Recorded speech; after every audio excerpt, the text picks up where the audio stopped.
Ada pernyataan dari Wakil Ketua Umum PKB Jazilul Fawait yang menganggap bahwa selama ini PDIP berupaya ingin merusak hubungan antara Pak Prabowo dan Jokowi. Mungkin ada tanggapan?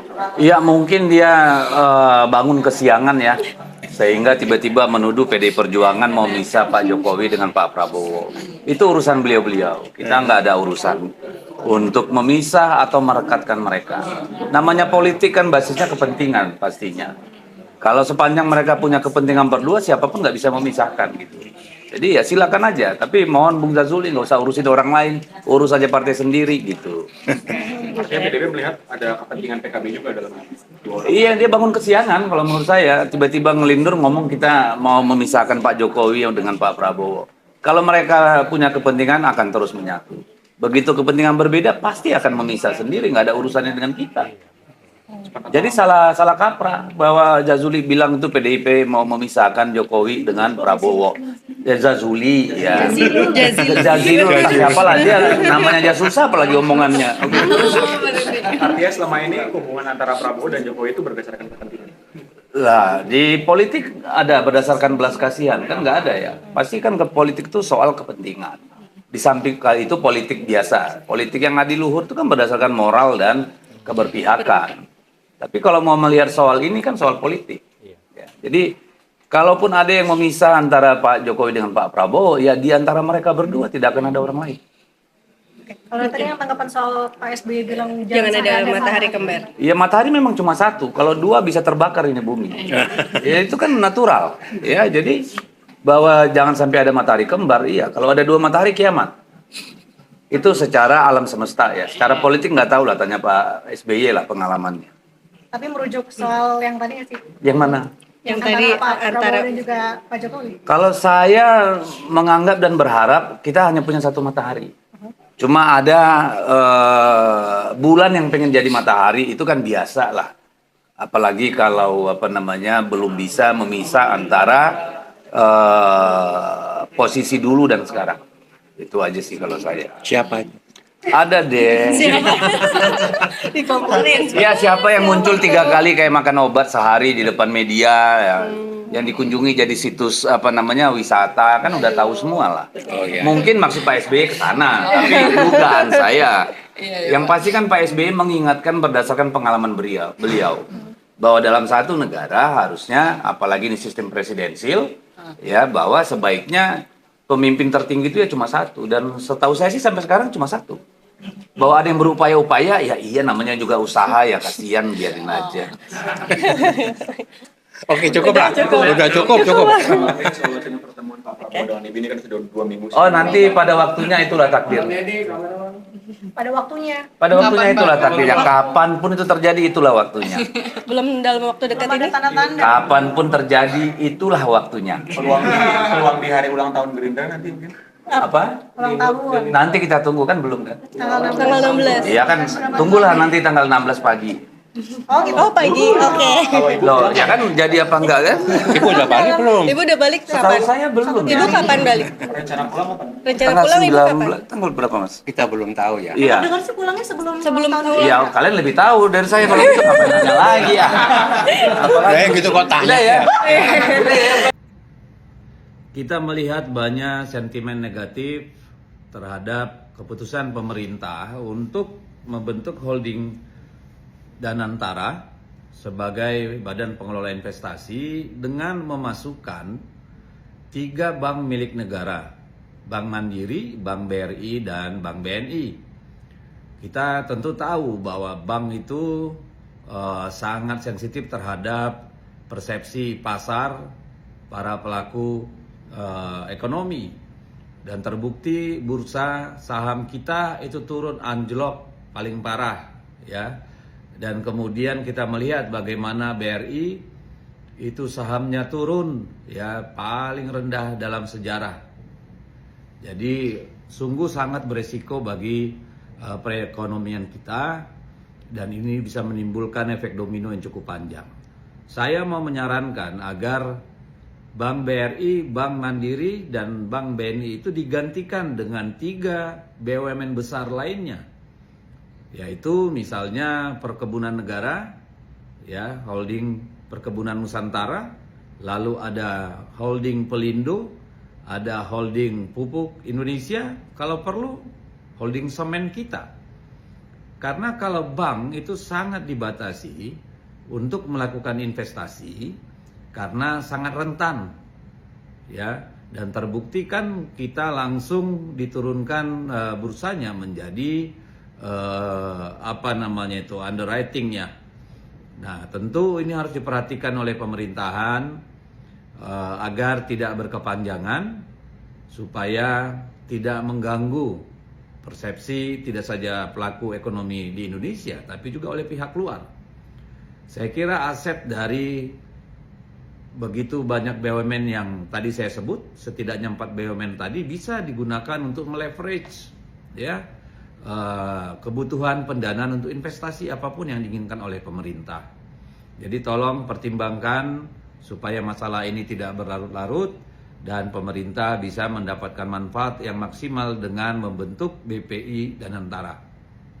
Maksudnya baik, tetapi harus hati-hati. Merdeka! Ya, halo teman-teman, selamat datang lagi di channel ini. Salam inspirasi, salam NKRI, harga mati. Ya, baru saja kita mendengarkan penyampaian dari Bung Deddy Sitorus ya. Tadi sudah dijelaskan banyak ya. Dan juga kalau kita melihat memang ya hubungan PDIP dengan Pak Jokowi itu ya sebetulnya udah clear juga ya. Ya meskipun ada kekecewaan yang sampai saat ini ya masih muncul gitu ya. Dan memang sebetulnya menurut saya itu ya udah hal wajar lah, hal-hal yang sangat wajar banget ya. Kecewa, memang luar biasa memang apa yang telah dilakukan oleh PD Perjuangan kepada Pak Jokowi. Pak Jokowi membalasnya dengan pengkhianatan seperti itu ya. Kecewa kan pastilah ya, kecewa banget malahan itu. Dan bahkan banyak yang tidak menyangka-nyangka gitu ya. Saya juga kemarin kaget loh, lah kok bisa gini, gitu ya. Nah, saya coba masuk pada komentar saja ya. Saya coba lihat dari Tanstos ya. PDIP pimpinan Megawati satu-satunya partai yang konsisten tetap berpegang pada garis partai dan konstitusi demi tegaknya NKRI, partai yang canggih dan berpengalaman dalam berpolitik, bukan partai bunglon atau kaleng-kaleng. Salam Pancasila, merdeka, merdeka, dan merdeka.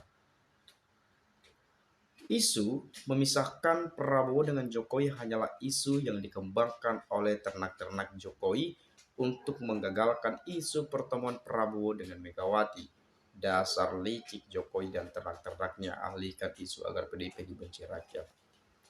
Nah, teman-teman, memang sering sekali kita mendengarkan ya Prabowo sebagai presiden dan Bu Megawati akan bertemu katanya. Udah banyak tuh dari kemarin-kemarin ya, tapi sampai sekarang belum ketemu-ketemu. Kita nggak tahu waktu yang tepat, mungkin belum ada dan sebagainya. Nah, kalau kita melihat bahwa ada isu-isu yang ingin memisahkan Prabowo dengan Jokowi, ingin memecah belah hubungan Jokowi dan Prabowo. Tapi siapa yang memecahkan, siapa yang memisahkan gitu ya? Siapa? Banyak masyarakat nanti yang kena adalah PDI Perjuangan. Yang kena PD Perjuangan. Jadi seolah-olah dikira PD Perjuangan ini yang ingin memecah belah hubungan Prabowo dan Jokowi. Padahal PDIP kan orang luar, yang mana tahu mereka itu.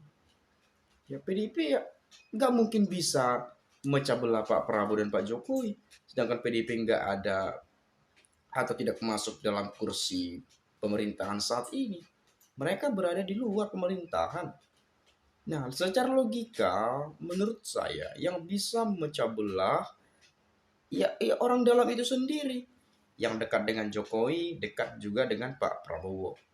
Yaitu ada akses untuk mendekati ini dan mendekati yang satunya lagi. Yaitu yang bisa memecah belah secara logikanya, gitu ya. Ya kalau orang luar yang nggak bisa lah memecah belah gitu ya. Tapi kita nggak tahu ini isu-isu yang dimainkan atau seperti apa. Padahal kalau kita mendengarkan pertemuan Prabowo dengan Megawati, ya sering digaungkan dan sering juga kita dengarkan. Tapi sampai saat ini belum bertemu. Seperti kemarin undangan makan nasi goreng dan sebagainya. Belum ada sampai saat ini. Jadi kita nggak tahu lah nanti ke depannya bakal bagaimana ini ya. Nah, kemudian hidup rakyat adili Jokowi. Nah, ini juga adili Jokowi banyak sekali tuntutan itu ya. Puji Tuhan sekarang sudah dipecat dari partai, memang biar aman.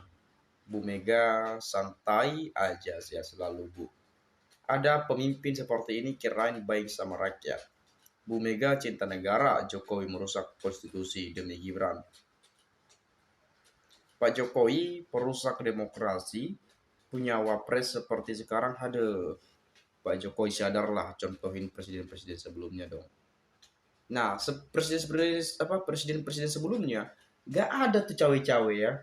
Udah selesai menjabat sebagai presiden, udah. Gak mesti cawe-cawe kepada presiden yang baru, gak ada seperti itu yang saya tahu gitu ya, yang saya pernah dengar. Lah Presiden Jokowi kepada Pak Prabowo, kepada Presiden Prabowo, cawe-cawe aja kerjanya ya. Tampil terus di media ya Pak Jokowinya ya, ngeri ya. Tampil di media ya, terus-terusan setiap hari muncul ke publik. Kita nggak tahu seperti apa nanti politiknya Pak Jokowi ini ya. Kasih tahu dong Pak, siapa orangnya yang 3 kali sehari tampil di media, tapi itu nggak rahasia lagi Pak. Anak TK pun tahu. Ini 3 kali sehari tampil di media. Ya itu tadi, Pak Jokowi pasti sindiran itu masih tertuju ke sana, karena kita juga tahu lah sebetulnya yang dimaksud gitu ya. Memang gitu, padahal dia bukan pemilik partai misalnya, bukan kader partai atau terlibat dalam partai politik dan sebagainya. Tapi kenapa seperti itu, ya kan? Nanti kalau ditanya ya dia udah tahu, kok tanyanya pada saya, katanya juga nanti. Oke, dari Om Mas, kali ini saya dukung statement Deddy Storus. Ya, PDIP adalah partai yang konsisten menjaga demokrasi dan undang-undang. Kalau Pak Jajijul, itu hanya bagian daripada penjilat kekuasaan hari ini. Malu dilihat rakyat seluruh Indonesia kalau hidup cuma jadi penjilat, hina, dina, tidak ada martabatnya. Ya. Mulyono nggak ada terima kasih sama PDIP. Mulyono pengkhianat konstitusi, hukum di MK memuluskan Samsul jadi wapres. Salut Bang Deddy, biasalah baru dapat tampuk pimpinan di DPR. Ada urusan apa PDIP dengan Prabowo? Jangan membuat hoax. Jajal itu blontang, nggak mengerti politik. Tidak ada yang ingin memisahkan kedekatan pribadi antara Prabowo dan Jokowi. Namun urusan negara, rakyat, dan hukum tidak bisa dikaitkan dengan kedekatan yang bersifat pribadi. Negara ini bukan milik kelompok ataupun perorangan. Kepentingan rakyat dan keutuhan negara merupakan prioritas utama. Wahai para penjilat, buatlah narasi yang masuk akal kalau memang akal kalian itu sehat. Ya, kurang lebih seperti itu ya. Mungkin teman-teman ada pendapat lain, boleh silakan sampaikan di video ini. Itu saja, sekali lagi terima kasih. Salam inspirasi, salam NKRI, harga mati.